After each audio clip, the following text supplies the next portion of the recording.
नमस्कार बंधुरा आज के आमी रान्ना करब कचु। कचुर डाटाटा प्रथमे भालो करे धुए निते होबे कारण एटा नोंगरा जायगाते हये थाके एर जोन्नो एई कचुर गाये प्रचुर नोंगरा थाके एर जोन्नो प्रथमे आगे भालो करे धुए निते होबे जल दिए।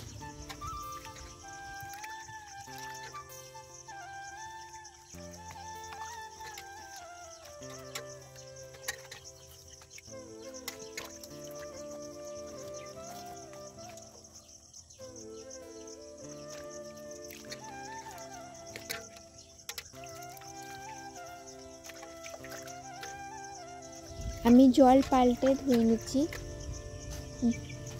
4 থেকে 6 বার জল পাল্টে পাল্টে এইভাবে ধুতে হবে।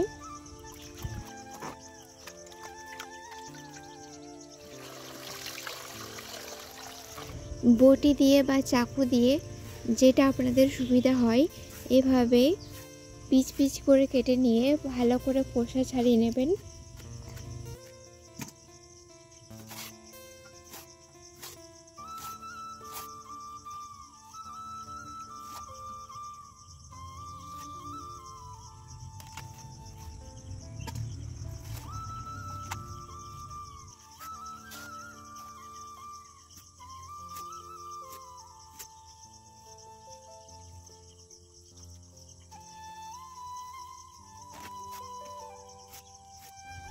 আবার সবগুলো কাটা হয়ে গেছে, এখন আমি রান্না করে দেখাবো। কড়াইতে দিয়ে দিলাম হাফ মগ জল,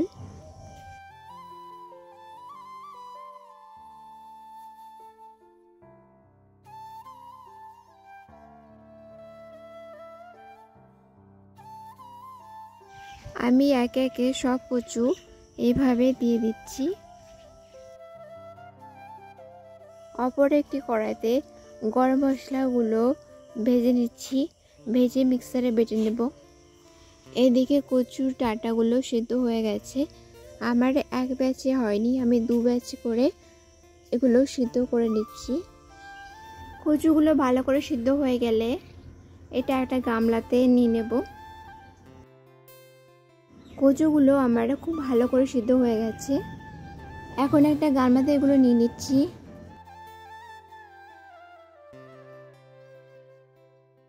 ঢেলে নিয়ে কয়েক মগ জল দিয়ে আবারও একবার ভালো করে ধুয়ে নেব।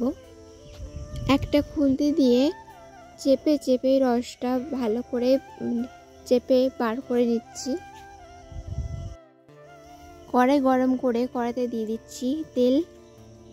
তেল গরম হলে দিচ্ছি হাফ চা চামচ কালো জিরা, 2টো তেজপাতা মাঝখানে চিড়ে দিয়েছি, একটা শুকনো লঙ্কা, 3টে কাঁচা লঙ্কা দিয়ে এটাকে ফোড়নটাকে ভালো করে ভেজে নেব। এখন এতে দিয়ে দিচ্ছি কুচনো আদা আর চীনা বাদাম, আবারও একবার ভালো করে ভেজে নেব। কচুগুলো দিয়ে দিলাম, এতে আন্দাজ মতো লবণ আর হলুদ দিয়ে ভালো করে ভেজে নেব।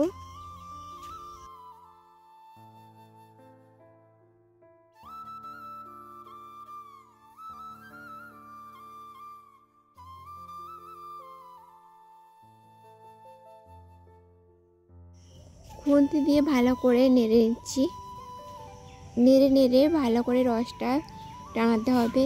আর আমি রান্নাটা করছি হাই ফ্লেমে।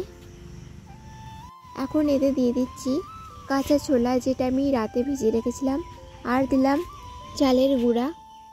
হাফ কাপ জলে 1 চা চামচ চালের গুঁড়া নিয়ে চালের গুঁড়া গুলিয়ে এর মধ্যে দিয়ে দিলাম। এখন দিয়ে দিলাম যে গরম মশলাটা প্রথমে ভেজে নিয়েছিলাম সেটা গুঁড়ো করে নিয়েছি, এখন এর মধ্যে দিয়ে দিলাম। সব শেষে এটাকে ভালো করে কষিয়ে নামিয়ে নেব। রান্না হয়ে গেছে, এখন এর মধ্যে দিয়ে দিচ্ছি একটা পাতিলেবুর রস। রান্নাটা আমার হয়ে গেছে, ভিডিওটি আমি এখানে শেষ করছি। আবারও নিয়ে আসবো পরবর্তী ভিডিও। ভিডিওটি ভালো লাগলে একটা লাইক দেবেন, আমার চ্যানেলটি সাবস্ক্রাইব করে রাখবেন। আর রান্নাটা কেমন লাগলো অবশ্যই একটা কমেন্ট করে জানাবেন।